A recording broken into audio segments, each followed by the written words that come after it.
Доброе утро, уважаемые телезрители! В эфире национальной вещательной компании «Саха» передача «Новый день». В последующие 60 минут вы узнаете много интересной и полезной информации. В студии работает Власий Сергеев.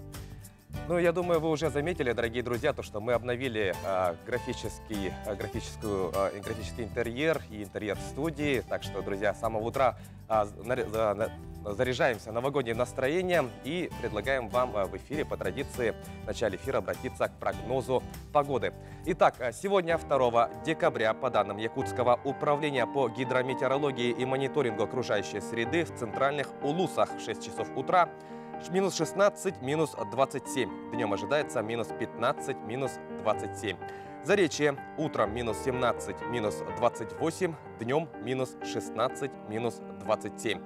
Южные Улусы минус 16, минус 21 утром и днем минус 14 градусов. Вилюйские Улусы минус 14, минус 16 утром и минус 14 градусов днем. Нижнеленские Улусы минус 21, минус 27 утром, ну а днем минус 21, минус 28 градусов. Западные Улусы минус 13, минус 17 утром и минус 12, минус 15 днем. Колымо-Индигирские Улусы утром минус 22, минус 31, днем минус 23, минус 29. Янские Улусы минус 18, минус 25 утром и днем минус 19, минус 24. Северо-западные Улусы минус 5, минус 15 утром и минус 4, минус 15 днем. В Якутске в 6 часов утра температура воздуха минус 22 градуса. Атмосферное давление 750 миллиметров ртутного столба. Ветер западный 3,8 метров в секунду. Днем ожидается минус 19, минус 21 градус. Ну а сейчас, дорогие друзья, мы хотели бы передать слово нашим коллегам из информационного отдела, которые расскажут вам о главных событиях и новостях региона и страны на сегодняшний день. Эфир продолжает новостной блок.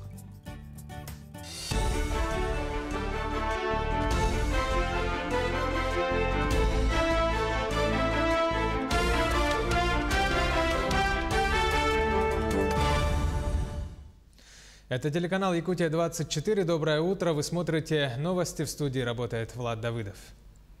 В начале следующего года в Якутию поступят предварительно 10 автомобилей для медицинских организаций. На данный момент идет процесс закупки и оформления документов. Автомобили распределили по районным больницам по мере износа старых машин по определению спецкомиссии.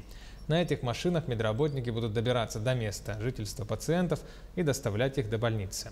Каждая карета полностью оснащена необходимым оборудованием, включая аппараты ИВЛ.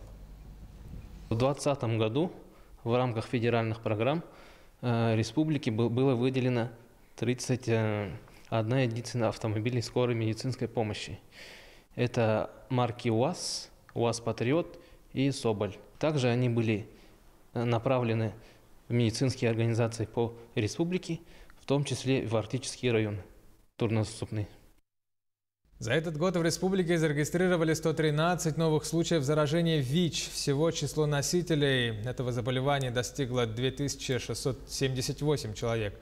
ВИЧ-инфицированные граждане зарегистрированы в 32 районах республики, при этом 88% из них проживают в Мирнинском, Нерынгринском, Ленском, Аймяконском, Алданском районах и в Якутске. На первом месте в республике стоит половой путь передачи вируса, на втором месте внутривенно-наркотический, который начал серьезно отставать, на третьем от матери к ребенку.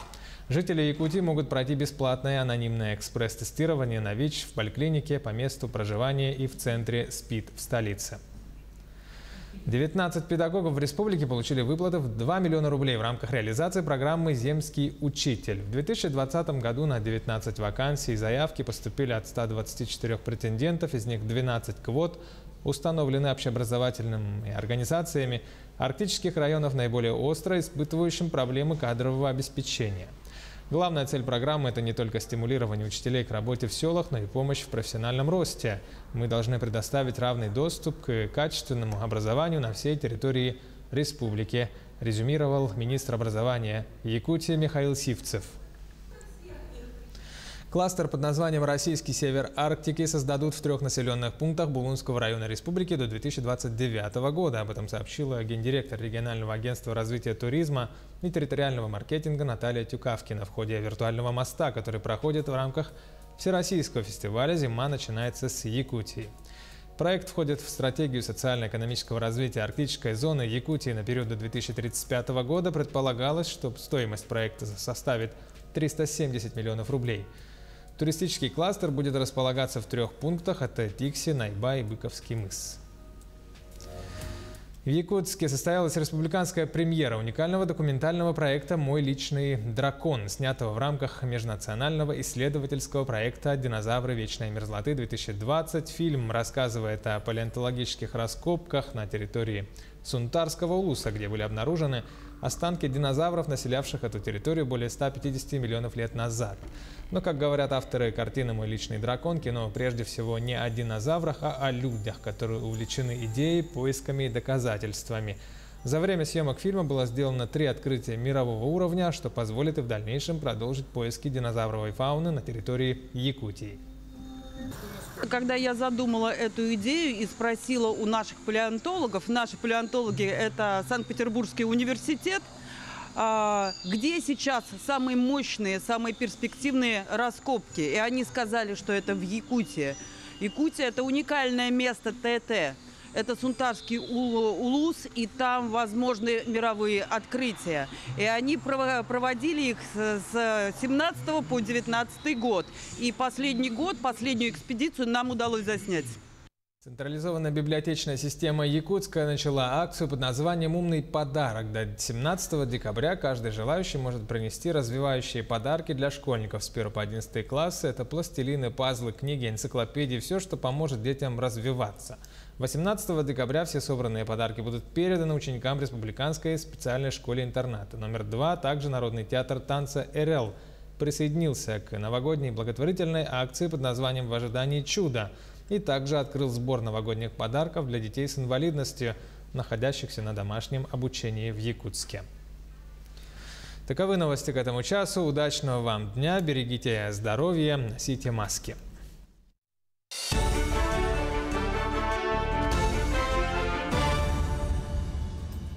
Таковы главные новости к этому часу. Мы благодарим наших коллег и надеемся, что сегодняшний день запомнится только положительными событиями. Ну а сейчас, дорогие друзья, мы хотим представить вашему вниманию нашу традиционную рубрику под названием «Гороскоп». О чем нам говорят звезды сегодня, узнаем из следующего материала.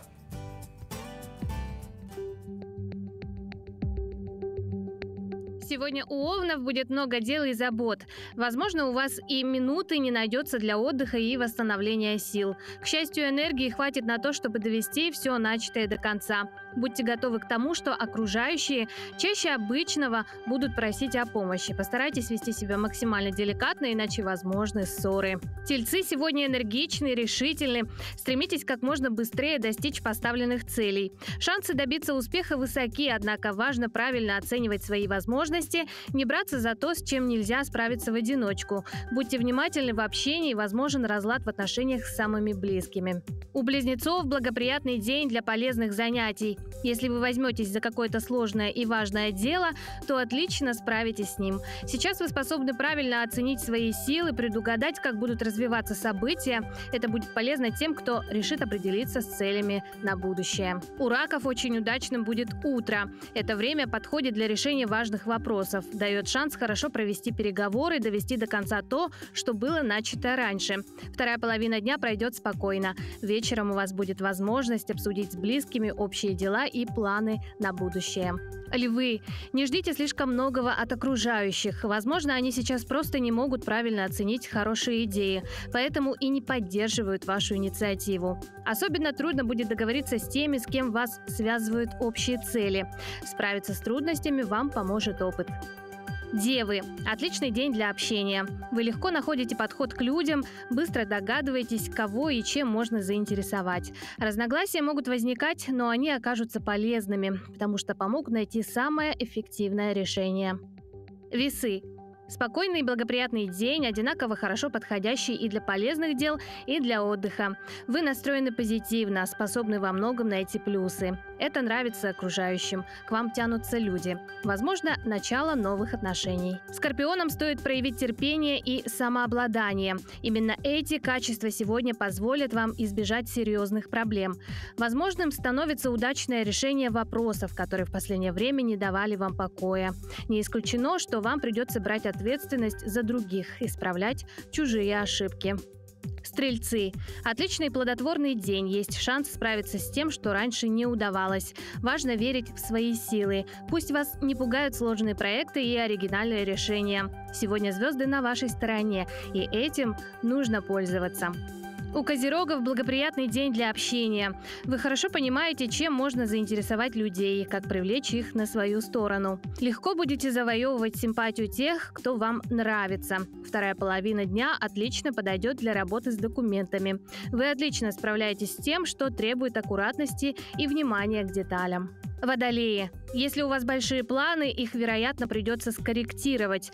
Могут потребовать срочного решения какие-то бытовые проблемы. Не исключено, что придется перенести на потом встречи, которых вы ждали с нетерпением. Не ругайте себя за сегодняшние ошибки, вы их вскоре исправите. Рыбам сегодня трудно сохранять спокойствие. Достаточно пустяка, чтобы вы расстроились, начали переживать и тревожиться. Могут теряться нужные вещи, а важная информация поступать с запозданием. Лучше не спешить с важными решениями, особенно если вы чувствуете какие-то сомнения или пока просто не хотите брать на себя ответственность. Это был гороскоп на сегодняшний день. Друзья, даже если звезды подготовили вам испытания, то сохраняйте спокойствие, приложите все усилия для того, чтобы достичь всех поставленных целей. Ну и сейчас, прежде чем переступить к основным темам сегодняшнего эфира, мы предлагаем вашему вниманию подборку интересных новостей. Итак, давайте начнем. Специалисты Центра цифровой экспертизы Роскачества рассказали о способах защитить банковскую карту от аферистов. Прежде всего, они напомнили о том, что нельзя сообщать данные. Речь, конечно, идет о сроке действия карты, трехзначном CVV-коде и кодах о подтверждениях из СМС. Также эксперты посоветовали разделить накопления и хранить их на разных картах, причем основную сумму положить на карту, которая не используется для покупок в интернете. Для операций сети рекомендуется завести отдельную карту, а средства на нее перечислять непосредственно перед самой покупкой и не больше, чем для этого требуется. Специалисты советуют не привязывать карту к интернет-магазинам и даже наоборот проверять, сохранилась ли карта в системе и удалять ее данные, если они там остались. Кроме того, эксперты призвали россиян не экономить на системе СМС-оповещений, так как с ее помощью можно сразу узнать о несанкционированных операциях и своевременно заблокировать карту. Улучшить умственную активность и укрепить кровеносные сосуды помогают органические вещества флавонолы, которые содержатся в бобах какао. К такому выводу американские и британские ученые пришли по итогам эксперимента, участие в котором приняли 18 взрослых людей без каких-либо заболеваний. Сначала испытуемым давали какао с увеличенной порцией флавонолов, а затем со сниженной. После употребления какао участникам было предложено решать логические задачи. В итоге эксперимента выяснилось, что участники лучше справлялись с поставленными испытаниями после приема повышенной доли флавонолов.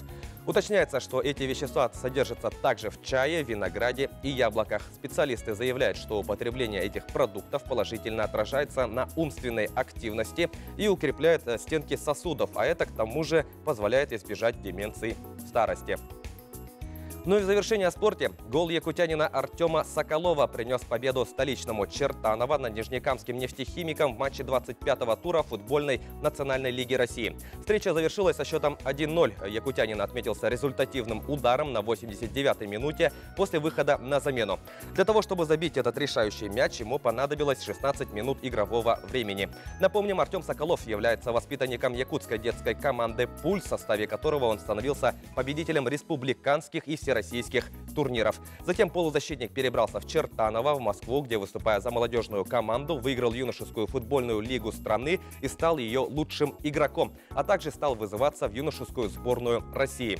Начиная с этого сезона якутянин выступает за основную команду Чертанова ФНЛ, а это, на минуточку, второй по силе дивизион страны. Друзья, сейчас мы прервемся на короткую рекламную паузу, после которой вернемся и продолжим наш эфир. Оставайтесь с нами.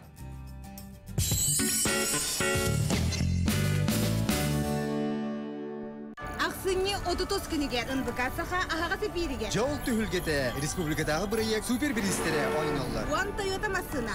Жокускайга 15 сыр участыға онтондатын сынала билистер. Онитуға кыттар матамир мағығын сертификаттара Жокускайга улустарға атыланалар. Саңа жылға жол түхілгеті Ән жиағыр. Далбар ходун.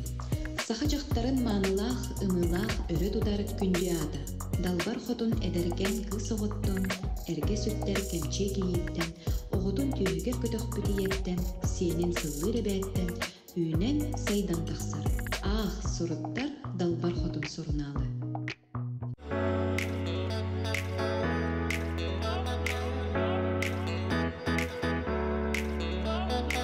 Хочется теплых встреч, ярких событий.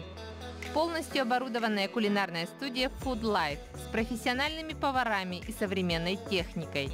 Вы сами приготовите самые необычные блюда весело и легко, с чашкой ароматного напитка, за вкусными разговорами.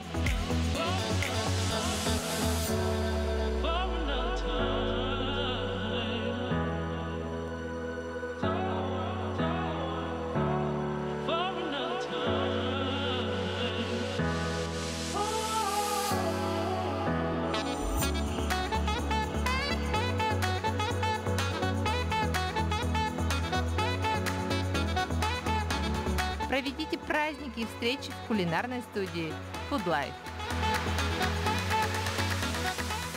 Группа «Эталон» представляет квартиры в Петербурге и Москве от застройщика. Успейте купить по ценам 2020 года. Хотите жить в столице? Звоните. Группа «Эталон». Офис продаж в Якутске. Телефон 318-222.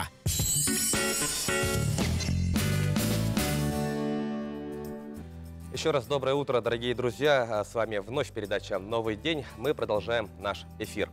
С 1 сентября в России была введена новая процедура вне судебного банкротства. Теперь граждане могут списать долги, не обращаясь в суд, просто подав документы в многофункциональный центр. Разобраться с этим нововведением нам поможет заместитель начальника отдела внедрения сопровождения услуг центра «Мои документы» Наталья Васильева. Она сейчас с нами на прямой связи. Наталья, доброе утро. Доброе утро. Ну что ж, давайте разберемся вот с этим нововведением. Что же такое внесудебное банкротство? Вообще банкротство – это факт того, что это признанный факт, что гражданин не может выплатить свои долги. Ранее признать себя банкротом можно было только в судебном порядке. Вот с сентября этого года можно подать документы в МФЦ для признания себя банкротом в внесудебном порядке.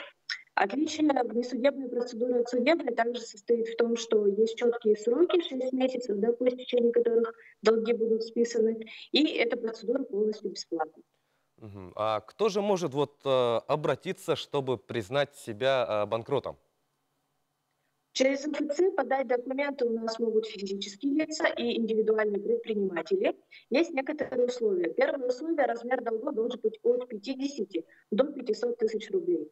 В указанную сумму у нас входят все денежные обязательства и обязательные платежи.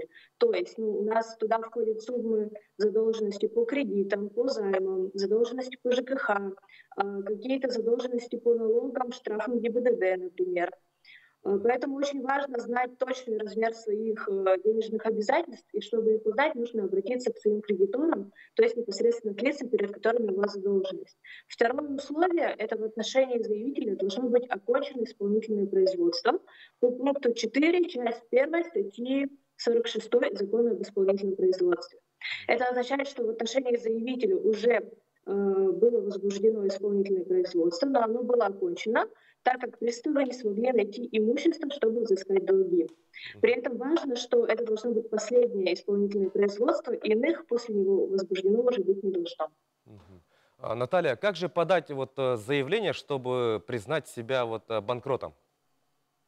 Чтобы признать себя банкротом, должник должен заполнить заявление и список кредиторов. В списке кредиторов указываются непосредственно лица, которым он должен, также размер денежных обязательств, то есть размер долгов. Бланки можно найти на нашем сайте официальном mfc.saha.ru, да? Заполнив их, уже можно прийти в офис МФЦ по месту прописки. В городе Якутске у нас принимают такие заявления офисы на Амосово и Лермонтово. В муниципальных районах у нас принимают все районные отделения. Обращаются граждане непосредственно по месту прописки. Также они предоставляют документы, удостоверяющие личность, документы, удостоверяющие прописку. Если обращается представитель, также нотариальную доверенность и документ представителя, паспорт. А вот после всех этих вот действий, да, мы все это сделали, и что же происходит дальше? При приеме заявления уже МФЦ проверяет, да, соответствует заявитель условиям или нет. То есть проверяется и сумма задолженности по заявлению, проверяется наличие оконченного исполнительного производства, отсутствие иных. Также проверяется, не была ли возбуждена данная процедура ранее другим МФЦ. Если заявитель соответствует всем этим условиям, то в течение 3 рабочих дней с момента приема документов уже возбуждается процедура внесудебного банкротства. Сведения об этом вносятся в Единый федеральный реестр сведений о банкротстве или ЕФРСБ, и там в дальнейшем уже можно отслеживать судьбу заявления в целом, да, то есть чем закончилась данная процедура, была она прекращена или нет. С того момента, как процедура возбуждена, начинается отчет вот этих 6 месяцев, в течение которых те долги, которые были указаны в заявлении, они замораживаются. По ним не идет взыскание, по ним не начисляются проценты. Однако в отношении должника уже кредиторы могут запрашивать его имущественное положение и при наличии оснований подавать на него в суд для признания его банкротом уже в судебном порядке. Также в течение этого полугода должник он не имеет права получать новые кредиты, займы и быть поручителем. Вообще эти 6 месяцев даются для того, чтобы он мог разобраться со своими долгами. И если его имущественное положение каким-то образом улучшается, например, он получает что-то в наследство или в дар, и он может расплатиться уже сам, он должен уведомить об этом МФЦ, и в течение 5 дней он должен уведомить, и тогда МФЦ прекратит процедуру. Прекращение означает, что никакие последствия банкротства не наступают. То есть заявитель не признается банкротом, и никакие негативные последствия тоже на него не распространяются. Ну что ж, Наталья, большое спасибо, что объяснили нам и нашим телезрителям, что же такое внесудебное банкротство. Мы желаем вам хорошего дня. Спасибо, что приняли участие в нашем эфире. Друзья, ну а мы идем далее. Как все прекрасно знают, Новый год – это самый такой долгожданный праздник, и особенно его ждут малыши. Блеск и истинная радость маленьких глаз – самая дорогая награда для нас, взрослых. Воспитанники детского дома «Берегиня» под названием «Берегиня» ежегодно получают подарки от главы республики. А в этом году сладкие коробочки от Айсена Николаева малыши получили аккурат в первый день декабря. И в этот же день, кстати, зажгли огоньки на своей елочке. Через нашу программу «Юные якутяне», вот воспитанники детского дома под названием «Берегиня» передают благодарность Айсену Сергеевичу. Также они поделились своими мечтами. Давайте послушаем. В Новый год можно загадывать любое желание, и я думаю, что оно сбудется. И это волшебство. Стать актером. 5 лет ходил на театральный. И хочу продолжить после карантина. А кто такой детка? Вообще. Я жду веселья, праздников. И чтобы были все счастливы. Играть. В Лего. Когда ты вырастешь, кем ты хочешь стать? Полицейским. Я люблю подарки. Например, я люблю шоколад. Моя мечта была стать блогером, зарабатывать деньги, лайки, подписки. Моя любимая игра – это Майнкрафт. Я просто хочу стать как Евгений Про, там, Компот. Я их-то знаю, я их смотрел в Ютубе сам. Мама, если ты меня смотришь, то я желаю тебе здоровья и хорошего Нового года. Конфеты, сладости. Хорошего настроения, удачи и всего наилучшего. Спасибо за то, что вы нам дарили подарки. Это очень много стоит. Желаю вам удачи, успехов, здоровья вам. Друзья, завтра в Якутске состоится республиканская премьера документального фильма под названием «Мой личный дракон». Эта картина повествует о неутомимых искателях истины и приключений, которые по зову сердца отправились навстречу открытиям в палеонтологическую экспедицию. Идею картины и скрытые смыслы мы разберем с автором этого фильма. У нас в студии Мила Кудряшова. С большим удовольствием представляю ее вам, дорогие друзья. Ну что ж, Мила, доброе утро. Доброе утро. Ну что ж, завтра долгожданное, волнительное событие. И вот что мы можем в этот день, за день до премьеры, раскрыть из сюжета этого фильма? Да, завтра действительно очень волнительное событие, поскольку это самая-самая первая премьера. Неделю будет фильм еще показываться в Якутии. Возможно, мы сейчас ведем переговоры с Сунтаром, это родина динозавры, там тоже будет показан фильм. А дальше уже международные фестивали, которые идут нон-стопом. То есть 5-6 Архангельск, Омск, Санкт-Петербург, Вологда. Это только декабрь. Это серьезное турне, да, вот ждет. И, конечно, а все начинается у нас в Якутске.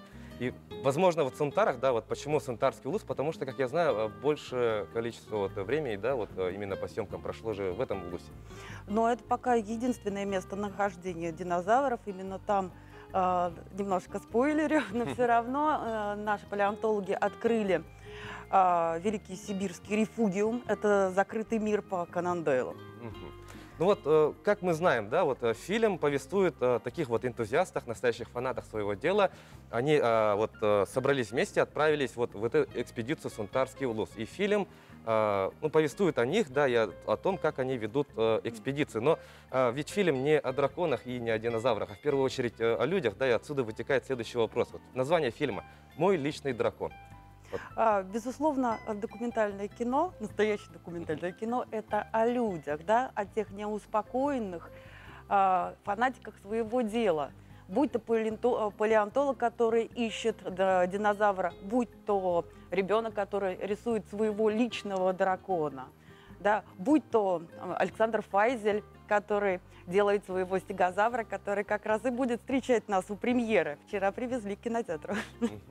Да, вот, кстати, много новостей было насчет этого. То есть уже перед фильмом мы можем увидеть вот такого стегозавра, да? В реальную величину. Именно такой и ходил. Да, сразу вот впечатлять с порога, да? А вот, кстати, вы отметили то, что будь это ребенок, который рисует дракона, да, своего, ведь в рамках премьеры, да, вот был еще конкурс под названием «Мой личный дракон», арт-конкурс, где вот как раз-таки дети рисовали, как же они видят дракона. Вот у каждого, конечно, свое видение. А вот если говорить о главной цели этого фильма, вот какую задачу вы перед собой ставили? Ну, рассказать о людях, которые что-то хотят, да, и двигаются навстречу своей мечте, о людях неуспокоенных. А динозавры и драконы – это предлог. Хорошо. Ну вот фильм, если я не ошибаюсь, вот съемки фильма проходили на протяжении 3 лет. Или больше? Начали мы, идея появилась 5 лет назад. В Якутию я начала думать о поездке в Якутию 3 года назад, и только в 2019 году экспедиция наша с съемочной группой состоялась, и нам удалось в абсолютно экстремальных условиях снять весь процесс экспедиции. Ну вот я думаю, всем очень интересно будет, да, вот столько времени вот снимали, это же просто бешеный объем, наверное, материала, и все это вместить в один документальный фильм. Хронометраж у нас какой, кстати? 72 минуты, это полный метр. 72 минуты, вот. Насколько было сложно вот вместить весь этот материал в 72 минуты?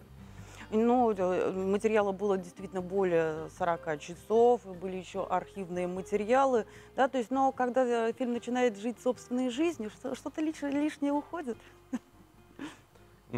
А вот мы знаем то, что свою лепту, да, в создание этого фильма внесли как раз-таки мои коллеги, вот наша телекомпания. Вот. А как же шло сотрудничество с НВК «Саха»? У нас было несколько съемочных групп, то есть вместе с палеонтологами отправился оператор-постановщик Иван Семенов, который взял на себя полную нагрузку и все тяготы жизни палеонтологического лагеря. В Якутске мы снимали с группой НВК «Саха», мы снимали во всех музеях. То есть и все, что касается мифологии, оно есть в нашем фильме. Это как раз дело рук операторов из НВК «Саха». Очень вчера была тронута за почетный знак. Спасибо вам большое, да, то есть и за внимание к нашей работе. Ну, то есть этот фильм сочетает не только науку, но и мифологию. Сочетание вот такое, да, получается?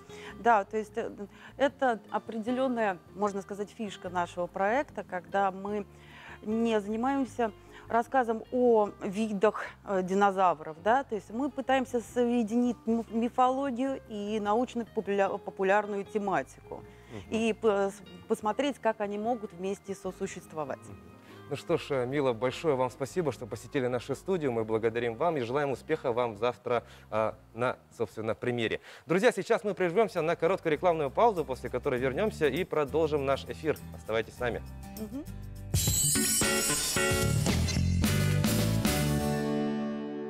Ресторан «Крыша» представляет вам обновленное меню от бренд-шефа Максима Мясникова. Город Москва приглашает на обеденный перерыв с 12:00 до 15:00. Теперь доставку еды можно заказать через наш сайт. Күнде сәргәх сахам сені жана. Эге бу кым хагыты сорттараңыт. Жоллак соргула артык сценарийары. Эге ханан кымнар этин түспөт махын Белегунал. Бәягыт өте санағытын уран туран кымы суруттарын. Ақсыне 30 күнігер НВК «Саха» ағаға сепириге. Жол түхілгеті республикадағы бірек супербилистері ойналар. Уан Тойота масына.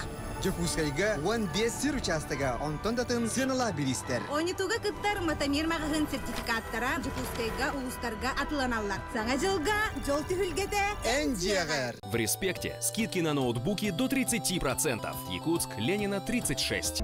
Мужчина с самого рождения растет опоясанный ремнем, к которому прикреплен спутник на всю жизнь – якутский нож. Верный друг охотника – универсальное орудие труда. Далбар хотун. Сахачактарын маанылах, ымылах, өрө тудар күндү ата. Далбар хотун эдерген кысоғыттон, эрге сүттер кемче кейіттен, оғытун түйігер көтөк бүтиеттен, сенен сыллы ребәттен, үйнен сайдан тақсар. Ах, суруттар далбар хотун соруналы.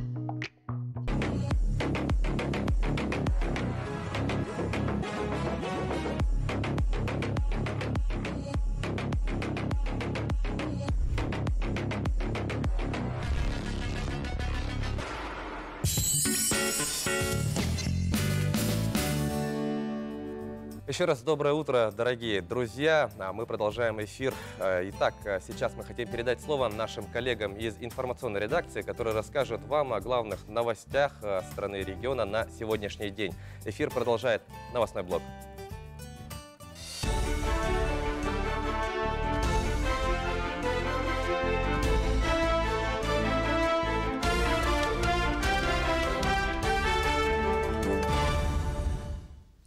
Это телеканал «Якутия-24». Доброе утро. Вы смотрите новости. В студии работает Влад Давыдов.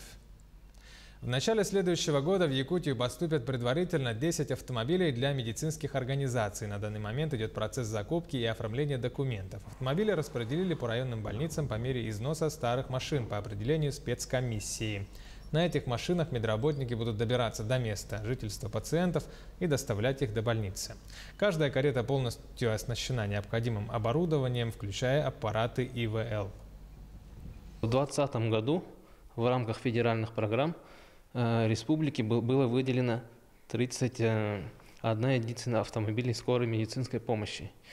Это марки УАЗ, УАЗ-Патриот и Соболь. Также они были направлены в медицинские организации по республике, в том числе в Арктический район, труднодоступный. За этот год в республике зарегистрировали 113 новых случаев заражения ВИЧ. Всего число носителей этого заболевания достигло 2678 человек. ВИЧ-инфицированные граждане зарегистрированы в 32 районах республики, при этом 88% из них проживают в Мирнинском, Нерюнгринском, Ленском, Аймеконском, Алданском районах и в Якутске. На первом месте в республике стоит половой путь передачи вируса, на втором месте внутривенно-наркотический, который начал серьезно отставать, на третьем от матери к ребенку. Жители Якутии могут пройти бесплатное анонимное экспресс-тестирование на ВИЧ в поликлинике по месту проживания и в центре СПИД в столице. 19 педагогов в республике получили выплаты в 2 миллиона рублей в рамках реализации программы «Земский учитель». В 2020 году на 19 вакансий заявки поступили от 124 претендентов, из них 12 квот установлены общеобразовательными организациями арктических районов, наиболее остро испытывающим проблемы кадрового обеспечения. Главная цель программы – это не только стимулирование учителей к работе в селах, но и помощь в профессиональном росте. Мы должны предоставить равный доступ к качественному образованию на всей территории республики, резюмировал министр образования Якутии Михаил Сивцев. Кластер под названием «Российский север Арктики» создадут в 3 населенных пунктах Булунского района республики до 2029 года. Об этом сообщила гендиректор регионального агентства развития туризма и территориального маркетинга Наталья Тюкавкина в ходе виртуального моста, который проходит в рамках Всероссийского фестиваля «Зима начинается с Якутии». Проект входит в стратегию социально-экономического развития арктической зоны Якутии на период до 2035 года. Предполагалось, что стоимость проекта составит 370 миллионов рублей. Туристический кластер будет располагаться в 3 пунктах – это Тикси, Найба и Быковский мыс. В Якутске состоялась республиканская премьера уникального документального проекта «Мой личный дракон», снятого в рамках межнационального исследовательского проекта «Динозавры вечной мерзлоты-2020». Фильм рассказывает о палеонтологических раскопках на территории Сунтарского улуса, где были обнаружены останки динозавров, населявших эту территорию более 150 миллионов лет назад. Но, как говорят авторы картины «Мой личный дракон», кино прежде всего не о динозаврах, а о людях, которые увлечены идеей, поисками и доказательствами. За время съемок фильма было сделано 3 открытия мирового уровня, что позволит и в дальнейшем продолжить поиски динозавровой фауны на территории Якутии. Когда я задумала эту идею и спросила у наших палеонтологов, наши палеонтологи – это Санкт-Петербургский университет, где сейчас самые мощные, самые перспективные раскопки. И они сказали, что это в Якутии. Якутия – это уникальное место ТТ. Это Сунтарский улус, и там возможны мировые открытия. И они проводили их с 17 по 19 год. И последний год, последнюю экспедицию нам удалось заснять. Централизованная библиотечная система Якутска начала акцию под названием «Умный подарок». До 17 декабря каждый желающий может принести развивающие подарки для школьников с 1 по 11 классы. Это пластилины, пазлы, книги, энциклопедии, все, что поможет детям развиваться.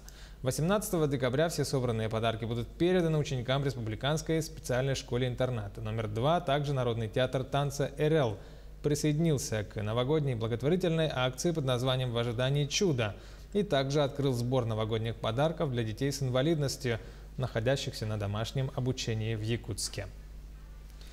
Таковы новости к этому часу. Удачного вам дня, берегите здоровье, носите маски.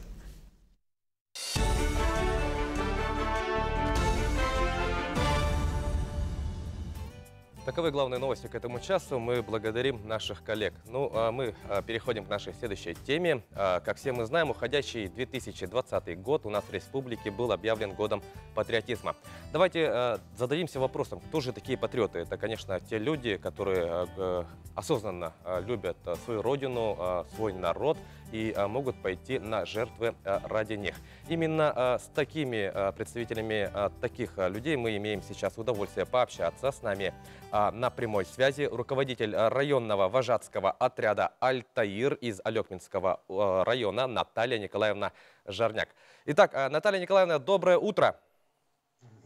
Доброе утро, меня зовут Наталья Павловна. Наталья Павловна, извиняюсь. Говорим мы в этом организации, да, вожатский отряд под названием «Альтаир». Мы знаем то, что на территории Алекминского района очень много дел делает эта организация. Собственно, расскажите нам, пожалуйста, об истории Альтаира. На самом деле мы случайно просто родились в детском лагере оздоровительном «Росинка» получился такой симбиоз вожатых студентов и школьников. И мы увидели, что мы, взрослые, как-то не так интересны детям, как именно молодые, креативные. И, собственно говоря, я поняла, что детям лучше работать с детьми или с юностью.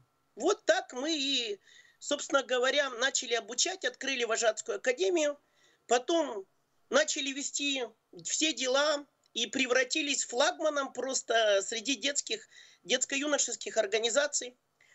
Уже через год нас признали лучшей организацией района.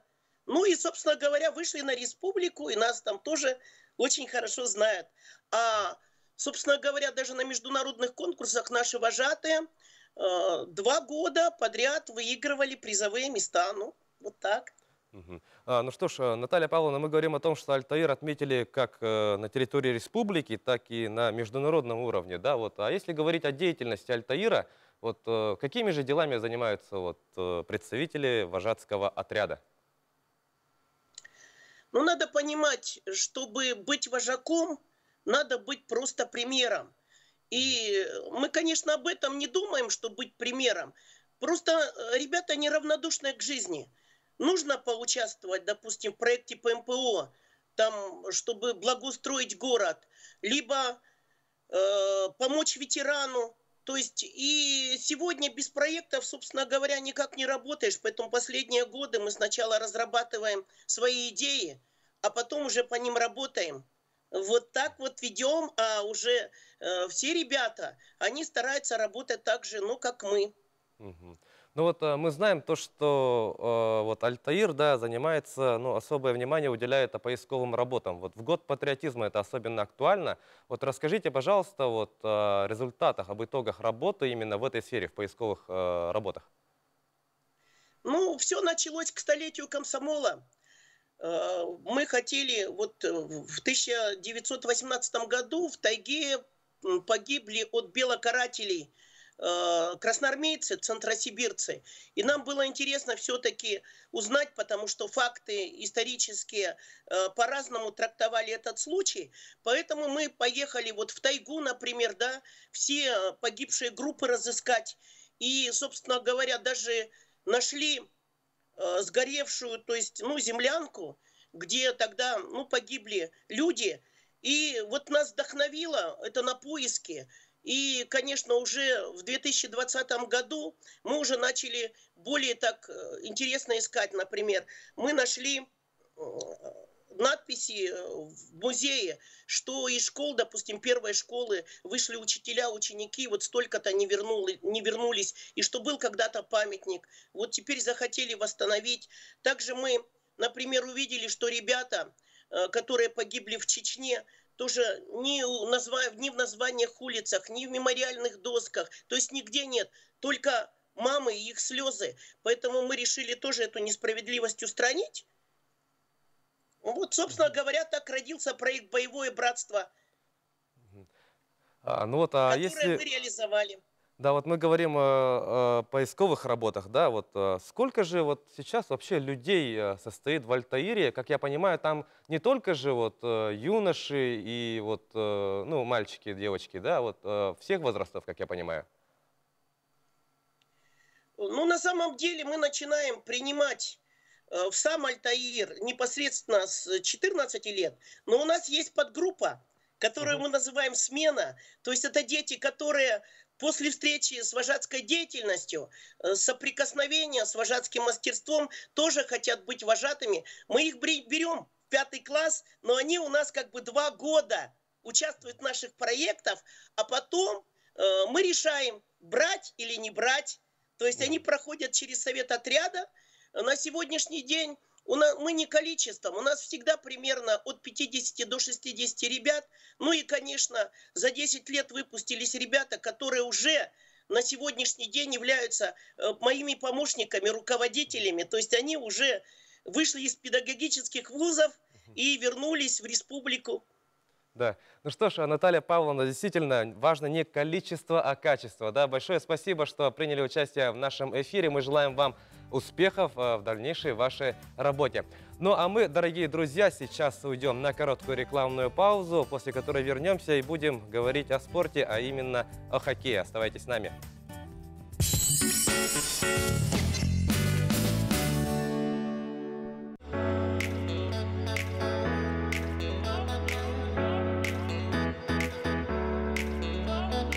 Хочется теплых встреч, ярких событий?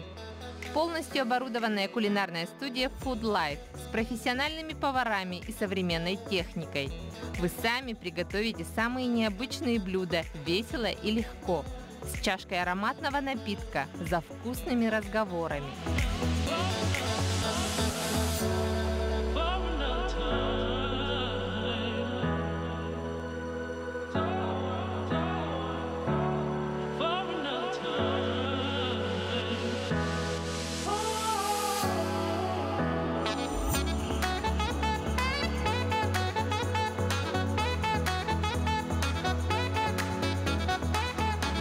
Проведите праздники и встречи в кулинарной студии Food Life.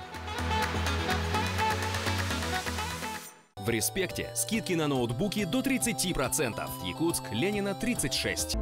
Мужчина с самого рождения растет опоясанный ремнем, к которому прикреплен спутник на всю жизнь – якутский нож. Верный друг охотника – универсальное орудие труда. Далбар хотун. Саха жақтарын манылах, ымылах, өрі тудар күнде ада. Далбар хотун эдерген кыз оғыттон, эрге сүттер кемче кейіптен, оғытун түйігер көтөк бүтиеттен, сенен сыллы ребәттен, үйнен сайдан тақсар. Ах, сұрыттар далбар хотун сұрыналы.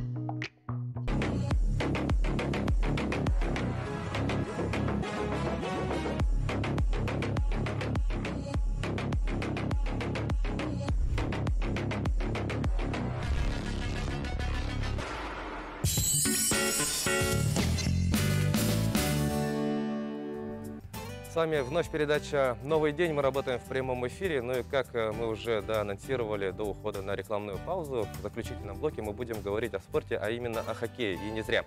Вчера у нас в России отмечался Всероссийский день хоккея. Этот командный вид спорта во все времена пользовался успехом, да, и популярностью среди жителей Якутии. У нас регулярно проводятся чемпионаты, республиканские турниры среди взрослых команд. Ну и, конечно же, активно во все времена велась работа по подготовке юных талантливых хоккеистов.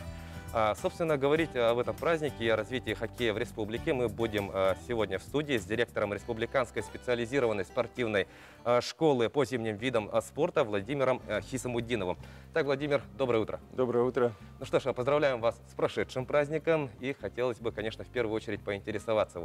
Конечно, условия пандемии, да, как же отпраздновали ваш праздник?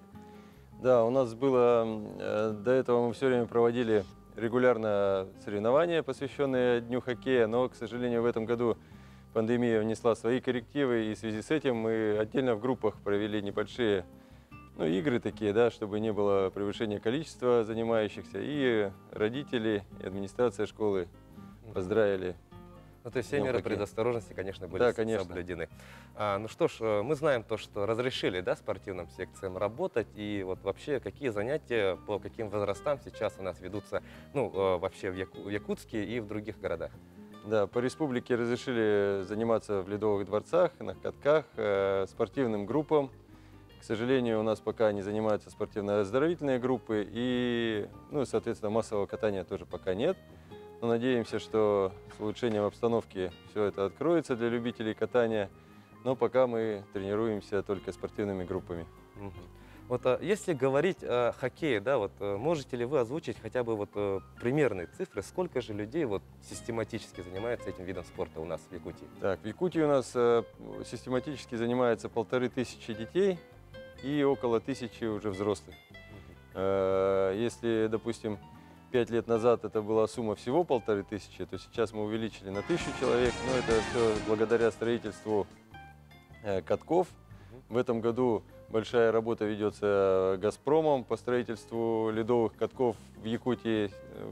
Знает, наверное, уже население, что в городе Якутске, Алдане, В Нерюнгринском районе и в Ленском районе заложены уже как бы первые работы по строительству новых катков, крытых ледовых, и завершится строительство в 2022 году. Ну, строятся новые объекты, улучшаются объекты, которые уже имеются. Да, мы знаем то, что в Ледовый дворец Элей Ботру было завезено новое оборудование. Вот, расскажите, пожалуйста, как же обновился у нас Элей Ботр? В рамках национального проекта «Демография. Спорт. Норма жизни» нам было предоставлено оборудование. Это новая ледовая заливочная машина, также хоккейные борта, уже такие приличные, хорошего качества. Также спортивные тренажеры для тренажерного зала, интерактивные тренажеры. И также мы обновляем бросковую зону нашу. Если она раньше у нас такая была просто стихийно как бы организованная, да, то сейчас это будет современная, хорошая бросковая зона. Мы сейчас ее дорабатываем. Еще пока не запустили в ход, но к январю месяцу уже все будет работать. То есть, как я понимаю, бросковая зона – это отдельное помещение, да? Да, отдельное помещение – это бросковая зона. Там будет у нас стоять интерактивные ворота с сигнализаторами, да, в которые нужно бросать. Также будет экран, который фиксирует попадания все. Ну и также пассеры там будут механические. Ну, прилично для детей научиться бросать это. Но это все это как бы индивидуальное будет. И также беговая дорожка на коньках пришла впервые в Якутии, она у нас появилась, мы мечтали только об этом, она дорогостоящая, там порядка 2,5 миллионов стоит. Мы ее тоже получили, сейчас установили, пока тоже на ней так пытаемся наработать как бы мастерство, пока тренера отрабатывают, но скоро уже детей запустим. Представить даже, вот интересно, да, вот нацепил коньки и как на беговой дорожке, хоп-хоп-хоп. Да, искусственный побежал. лед, да, и он механически там проворачивается, ну, довольно-таки интересно.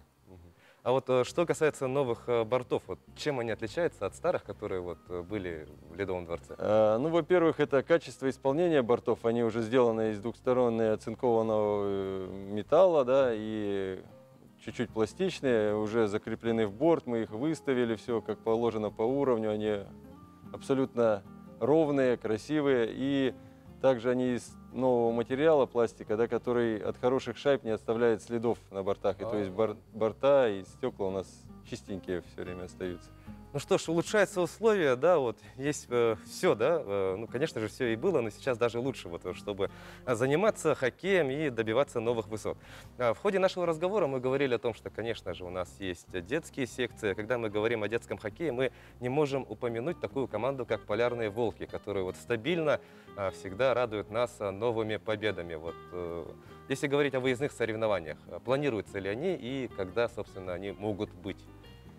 Так, ну вот выездные соревнования вообще были запланированы на ноябрьские каникулы. К сожалению, по некоторым возрастам они сдвинулись, и мы еще не участвовали на соревнованиях в связи с тем, что у нас не было занятий. И также ввели запрет в Хабаровском крае, в Амурской области на проведение соревнований, поэтому соревнования в большинстве возрастов отменились и были перенесены. И вот у нас первые будут соревнования 19 декабря по 24 декабря запланированы на Сахалине, это по 2009 году. Вот сейчас мы буквально вчера получили информацию и вчера начали активно готовиться к выезду, искать билеты, как добраться до Сахалина, потому что расстояние не такое уж близкое. Вот сейчас изыскиваем варианты все, чтобы поучаствовать на этих соревнованиях. А по остальным возрастам пока все сдвинуто. Возможно, туры будут совмещены, то есть первый со вторым туром, который январский. Ну, как-то так. Тоже Федерация хоккея изыскивает варианты проведения соревнований. Ну, надеемся, что у нас все получится. Но действительно, лучшая тренировка – это, конечно, соревнования. И хотелось бы, да, чтобы, конечно, ситуация нормализовалась, и наши дети, как и взрослые, тоже вот состязались. Говорим мы о том, что вот дети выезжают и так далее, да, а вот взрослые. Вот у нас всегда проводился как республиканский чемпионат, так и регулярные лиги. Конечно, мы пока об этом говорить не можем, да, вот. Да, ну вот радует то, что накануне Дня хоккея, 30 ноября, было подписано новое распоряжение о проведении все-таки спартакиады зимних видов спорта, которая у нас не состоялась частично в 2020 году. Мы ее должны будем провести в 2021 после улучшения обстановки. Но это радует, и города Якутск, Нерюнгри и Алдан все-таки примут свои старты. У нас состоялось только по двум видам соревнований. Это по шорт-треку в городе Якутске и по северному многоборью, по зимнему. Остальные виды пока не состоялись, поэтому надеемся, что мы все-таки проведем. Команды готовились и продолжают готовиться в районах. Ну, действительно, очень важное событие в мире якутского спорта – это наша зимняя белая Олимпиада. Вот остается совсем немного времени. По плану, если все-таки пройдет спартакиада, то в каком городе в этом году запланировано? Ну, как планировалось, по всем видам. Вот в Якутске пройдет по хоккею, по лыжным гонкам и спортивному ориентированию и биатлону пройдет в Алдании, и по горным лыжам пройдет в Нерингре. Ну что ж, спасибо, что нашли время и посетили наши студии. Еще раз поздравляем вас с прошедшим праздником и желаем вам доброго дня. Ну а мы, друзья, на этом прощаемся с вами. Оставайтесь с нами. Эфир продолжат мои коллеги из Сангакын. Желаем вам доброго дня. Оставайтесь с нами на нашем телеканале.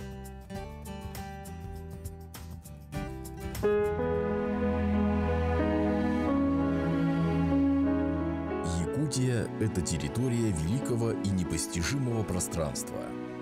Эта первозданная земля влечет человека своими пейзажами и поразительной красотой суровой северной природы. Главным богатством нашей республики являются реки. Это настоящие сокровищницы, затаившие в своих водах многообразие рыб. Федеральный закон о любительском рыболовстве и внесении изменений в отдельные законодательные акты Российской Федерации вступил в силу с 1 января 2020 года. Новая трактовка закона регулирует организацию любительского и спортивного рыболовства. Суть закона состоит в том, что рыболовство осуществляется на водных объектах общего пользования гражданами Российской Федерации свободно и бесплатно. На территории Республики Саха-Якутия суточная норма вылова регламентируется правилами рыболовства для Восточно-Сибирского рыбохозяйственного бассейна. На территории республики для каждой группы районов установлена своя суточная норма. Также с 1 января 2020 года в силу вступили правила учета рыболовных сетей и их обязательной поштучной маркировки, которые осуществляют территориальные органы Федерального агентства по рыболовству. Учету подлежат все сетные орудия, используемые для любительского рыболовства в районах Севера, Сибири и Дальнего Востока. Запрещается добыча водных биоресурсов с применением сетных орудий добычи в водных объектах рыбохозяйственного значения, за исключением добычи на рыболовных участках, предоставляемых для организации любительского лова, на участках водных объектов, указанных в приложении номер 3 правил рыболовства для Восточно-Сибирского рыбохозяйственного бассейна и на изолированных Карасевых озерах, не имеющих гидрологической связи с рекой и не предоставленных под рыболовные участки. Вне рыболовных участков запрещается применение сетных орудий. Разрешены только крючковые снасти, спиннинги летние и зимние удочки, закидушки и так далее с общим количеством крючков не более 10 штук у гражданина. С полным списком разрешенных орудий можно ознакомиться в правилах. Реки влияют на все сферы человеческой жизни. Вокруг них история и культура народов республики. В наших силах сберечь реки и их обитателей.